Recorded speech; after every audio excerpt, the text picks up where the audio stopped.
Welcome to Inform TV. I'm Alan Repke, Alexandria, Minnesota. Today we're going to continue our discussion about energy prices. The president was in the news today on Thursday, the 22nd of March, when I'm recording this for my viewers. And so energy and gasoline prices are becoming a very important part of this fall's campaign, and obviously it affects all of us. And last week, and you can go to our website, informtv.com, and look at the previous program if any of you out there missed it, and look at some of the data as well that we have here relating to energy. But the question always becomes, when you do a program like I'm doing here, is why should you listen to Inform TV?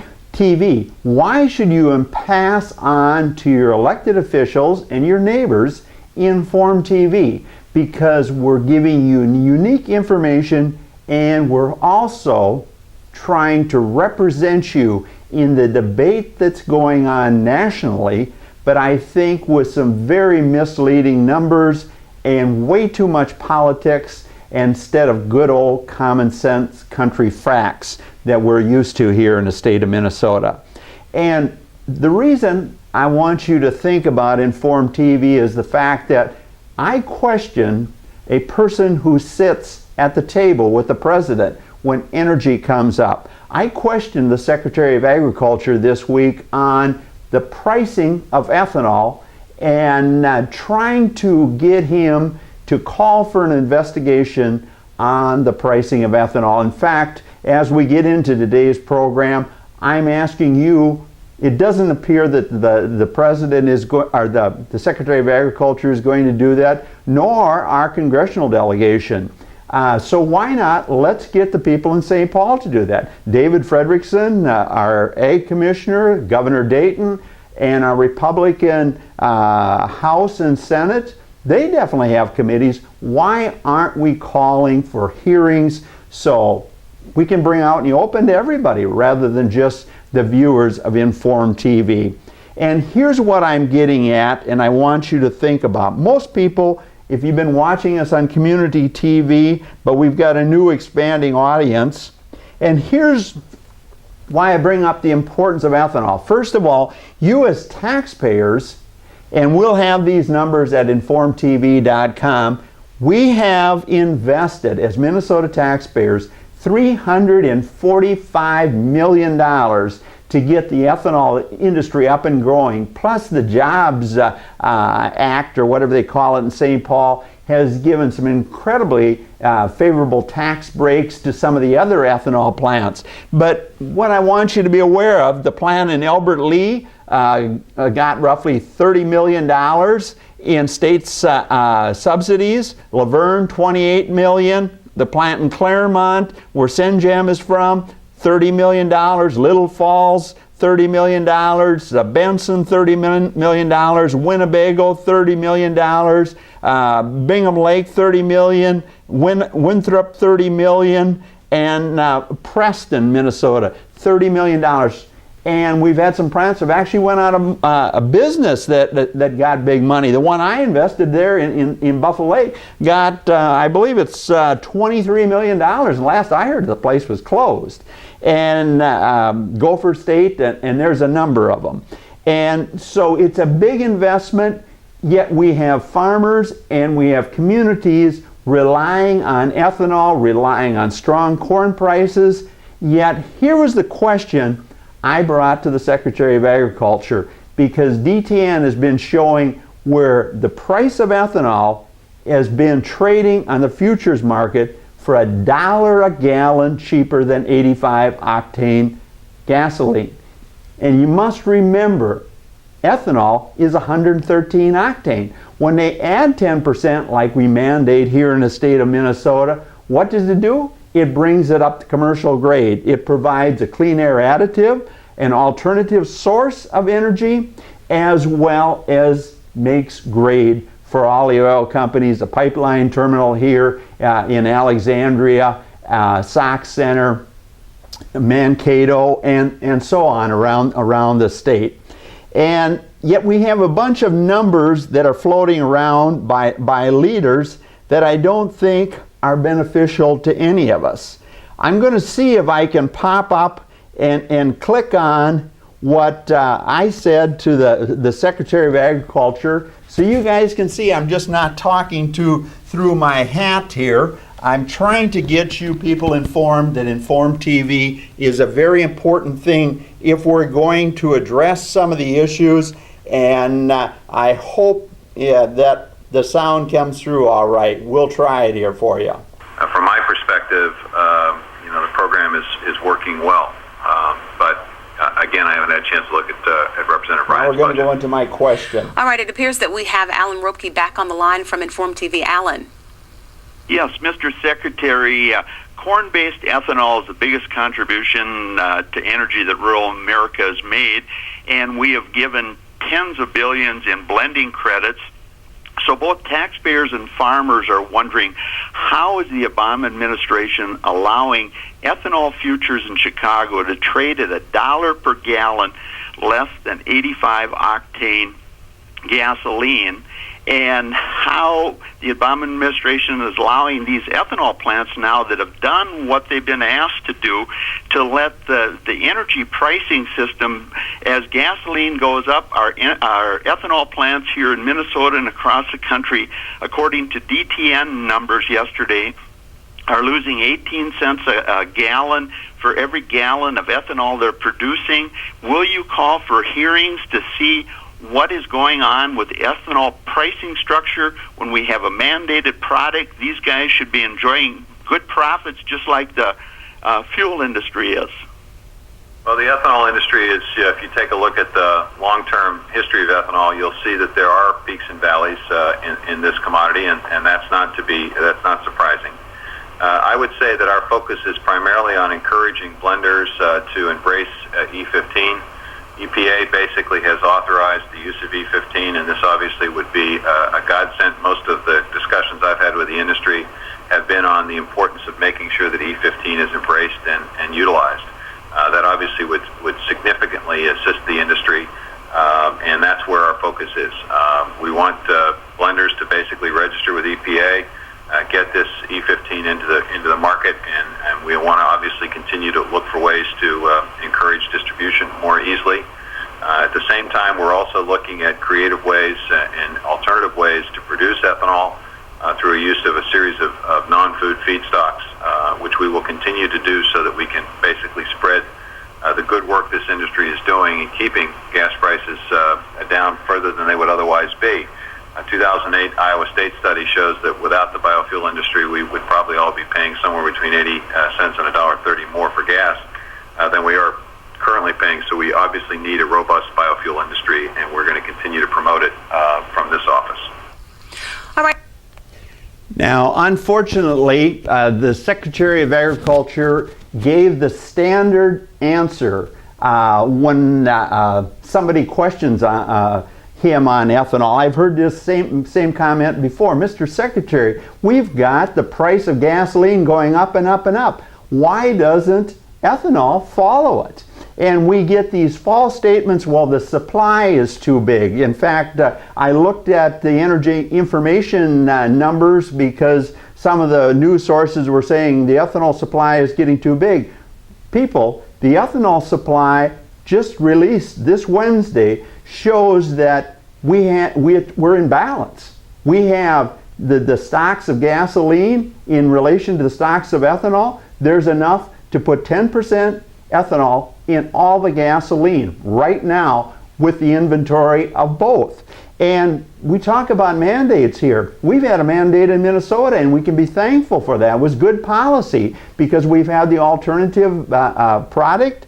And yet there's the Secretary, and unfortunately, if I'm going to post the whole news conference, none of the other press people came back and questioned them all. First of all, they don't understand what I'm talking about.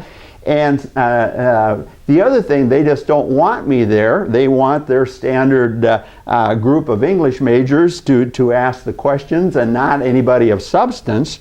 And when we look at the situation here of allowing 113 octane, to trade for $1 a gallon less than 85 octane gasoline? It's outrageous. So I'm saying, help me get hearings in St. Paul with our House and Senate Ag committees and bring David Frederickson in, and not their so-called experts, because their experts have allowed this to happen. It's outrageous. Yet at the same time, on CNBC, as the president today was doing his pitch, he's talking now, and go on and click on the Senex station at informtv.com. You'll see some of the things we had on pipeline there. Suddenly now he wants the Cushing, Oklahoma thing to go to the Gulf. Unfortunately, what's that going to do mainly? It's going to allow a bunch of crude oil to get exported. That doesn't address our issue. The truth of the matter is, people, we're exporting diesel at an alarming rate, and we're exporting gasoline right now at an alarming rate. And that should be stopped. We're the biggest user of petroleum products in the world, and the last thing we need to do is allow oil companies that are making a killing, whether it's the Cushing, Oklahoma price or the Brent price. We don't need to see that oil industry people make more money. We need to see, like we talked about at last week's program, how do we get that North Dakota crude oil, that Canadian crude oil, into our refineries here in Minnesota by rail. And the other thing I want you to think about, I checked online this week as well.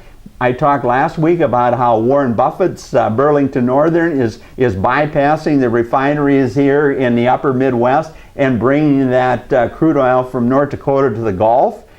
We also got a Canadian Pacific train that goes right through here in Alexandria and across Minnesota, taking crude all the way to Vermont and New Jersey. Now, shouldn't that be talked about on a state level? I certainly believe it should. And yet at the same time on CNBC today, no one is challenging these talking heads that CNBC is putting out. And here's what I'm getting at. They had a guy on there, and I'll try to put the link to listen to the whole tape, but I've got a transcript right here of Harold Hamm, supposedly one of the biggest oil people in the United States, and he's talking about the distribution system right now of not having adequate pipelines is costing us about 25 cents a gallon at the pump. Personally, I think it's costing us more, because we should be tapping that North Dakota crude oil, that Canadian crude. And he goes on to say that it's costing us about 25 cents a gallon. Yet at the same time, you remember when you listen to the secretary, he was talking, we need to go to 15 blend. These oil companies, for years we were paying 51, and then it finally dropped to 45 cents a gallon to blend ethanol. And if I can get some advertisers, and you work for some advertisers, I'm going to show you what really goes into blending. And we have Senator Klobuchar and Colin Peterson, Walz, and those guys. We're pushing to extend the blender's credit because the oil industry just didn't want to use this clean air product that took volume away. And I'll give you an example how wrong the Secretary of Agriculture was to respond to me and to the American people in that news conference about we should go to 15%. Yeah, the Minnesota should go to 15%. We should get our state leaders right now to kick the volume of ethanol up in Minnesota. Why? Because it's $1 a gallon cheaper. In fact, the other thing why I called him on the carpet to call for hearings, the futures market. Futures markets are supposed to be about delivery of real product against this paper gambling all industries are doing today. The truth of the matter is, people, the actual rack price at that terminal in Mankato or Sauk Center or here in Alexandria, the price of ethanol is higher in futures. That should not be allowed to happen. Why I wanted him to call for hearings, the state of Illinois should be buying ethanol on paper and taking physical delivery there in Illinois. They would make a ton of money. The federal government should be doing that. And all these speculators bluff of this ridiculous and unneeded power to make 113 ethanol trade for cheaper than 85 gasoline. What do? We go to the pump. We pay for every point of octane we buy, don't we? Now you see my drift on why we should have hearings called. When the feds won't do it, let's do it in St. Paul. The other thing, this same guy now, this big oil guy, this Harold Hamm, he talked about on CNBC about refining capacity, because we've heard that in the news. Well, we don't have the refining capacity. And he goes on to say here that we're fortunate enough to have a lot of refining capacity yet. And the truth of the matter is, people, this week's government numbers, the EIA, showed what? That they're only running at 82% capacity. Definitely, we have the capacity to refine the oil and get to you, the consumer, at a very reasonable price. We got $6 corn, and the ethanol industry can at least about break even. I talked about 18 cents a gallon loss. That's if they're servicing debt. Most of these plants that I showed you in Minnesota are debt free. So they're probably still making a little money. Even with $6 corn, record high corn prices, their futures product is trading way below gasoline. That's why we need the hearings. But this guy also says, yeah, we've got the refining capacity, but this Mr. Hamm goes on to criticize what? Ethanol. He criticizes it in this way. There are several things going on. We're mandated. In other words, what he's talking about, we're mandated to use equivalent today of putting 10% in all the gasoline in the United States. And I think if we call for some hearings, we'll find the petroleum industry is dodging that bullet, and our government isn't doing the job for our ethanol plant investors, our corn farmers, and all of us concerned about trying to get the price of gasoline at a reasonable level. He's blaming ethanol because they're mandated. And then what he goes on to say this, that brings in additional cost at the pump. He's saying today to the American consumer and to the business interests that watch CNBC, ethanol is costing us about 9 cents a gallon. How does he get by with saying garbage like that when both the futures price of ethanol and the rack price of ethanol is cheaper than 85 octane gasoline? And the secretary is foolish enough to tell me in response that we should go to 15% blend. This guy doesn't want to use ethanol at all. And then he's saying because of that, he's got so much gasoline, he's exporting it. And in fact, the Wall Street Journal shows, and the EIA, the Energy Information Agency, now shows that we've got excess supply of both gasoline and diesel fuel. And if you look at some of our previous programs here, I'm going to go down a couple quick things here and show you some numbers. First of all, back to our prices at Clearbrook, Minnesota. They never even hit $120 a barrel on a 5-year chart. Yet we're not tapping that. We need to get a pipeline going to our Minnesota refineries.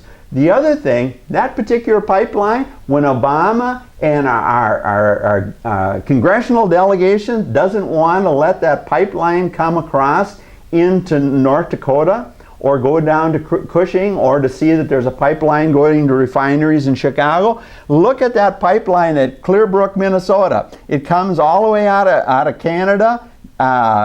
Clearbrook is a place to get in, then it goes to Superior, then it goes to Chicago, then it goes all the way back up to what? Toronto and Montreal. Here we've got Canadians using their crude, our pipeline system, to run down and bring crude oil to their cities in the east. And yet we're railing out because we don't have leaders. And yet at the same time, when I talked to the Enbridge pipeline there, they said there's an independent pipeline that's getting some of this crude down to Minneapolis. And we need to call hearings to see what these rail trains are doing, as well as the pipeline system, to see that First and foremost, ethanol is priced as it is, not based on corn, it's based on gasoline, so that our corn farmers and our ethanol investors in the state of Minnesota that created this strong industry for Minnesota, we're using those lower prices. Or if we're going to pay big prices for gasoline, we also see that our ethanol producers get a fair price. And the other issue that I want to bring up when we're talking about energy here is, what does Minnesota need to do when I talk about hearings? If we're going to be Minnesota smart, Minnesota nice, one of the things that Minnesota should lead the nation in is bring the Chevy Volt into play. Now, I criticized our state leaders somewhat half-heartedly, but truthfully as well, that we should shrink our legislative body to one house of about 67 members. And at the same time, we need to long-term, on the short-term basis, address ethanol. Not ethanol, but energy. And the best way, people, to do that, I've got a tape, but I don't have the editing equipment to show you, but hopefully you're going to help me get some advertisers so I can afford to do that in the very near future. The state of Minnesota should be buying a minimum of 300 Chevy Volts. I would suggest 500, and give it to our elected leaders, or maybe a better word is our talking heads, that are constantly talking about issues but not addressing them. I would like to see that every county chairman of county boards has a Volt to drive to his meetings for his personal vehicle, so when he gets to community meetings and we talk to him as leaders, okay, I'm hitting on him, but as we talk to them as leaders in our county, our legislators, our state senators, if we're going to have 201, people like Hennepin County Attorney Freeman, Ritchie, our state auditors, so on down the line, that these people, we as a state, start showing Chevy how, and General Motors, how to start marketing that incredible vehicle that I had the privilege to ride in here and to see what it can do. And the best way to get the price of gasoline down and not worry about pipelines and maybe not even worrying about ethanol is to get this plug-in vehicles into the hands of leaders, or at least people that are constantly talking to groups here in Alexandria, you people in Marshall, Mankato, Owatonna, Faribault, St. Cloud, Brainerd, that are listening to this. Let's see that we're buying vehicles anyway on the county and state level. We throw money away. We all agree on that. But this would be a good investment. Either lease some of these new long-range Chevy Volts and start having some plug-ins so our leaders, when they're going around and talk to us, can also say what it costs to get there. How much gasoline are they burning? And use that vehicle both as a business or a government vehicle as well as a personal vehicle, or share it with some of the people in their county or in their legislative district and see this vehicle. It's time we get that job done. And the other thing that I'm concerned about when we look at energy and what's going on in our government is this export thing. I think I've got it here someplace here for you folks. I'm supposed to have it here. Look at what's going on with diesel fuel. I'm 62 years old. Home heating oil and diesel always sold at a much cheaper price than gasoline. What's happened, people? The export of diesel. Why? Because with the cheap crude, because of a inadequate pipeline system, these guys are refining diesel fuel, and now they're refining gasoline and exporting it based on the cheap internal price of the United States in going out to the world price. They're making a killing doing it right now. Energy Information also shows that. You got to realize, if you've been watching some of our programs on community TV, For years, we didn't even export 100,000 barrels per day. What are we doing now, folks? We're exporting over 1 million barrels of diesel fuel a day. Look at this chart here. We're at, and I think if I bring this chart up a little bit, yeah. Look at in June of 2010, we were only exporting 450,000 barrels per day. And if you go a few years back from that, we were doing just a little over 100,000 barrels a day. What have we been doing of late? 1.124 million barrels. It's outrageous. And if we're going to address the high cost of energy and to get away from speculators and these thugs in the Mideast of threatening things, people, we've got a reasonable price of energy. If we get this Chevy Volt going, if our leaders will buy some Chevy Volts for our county commissioners, chairmen of each county, that'd be about 100 vehicles, I think it would be, our 201 state legislators we have, House members and Senate members, and key people like Freeman and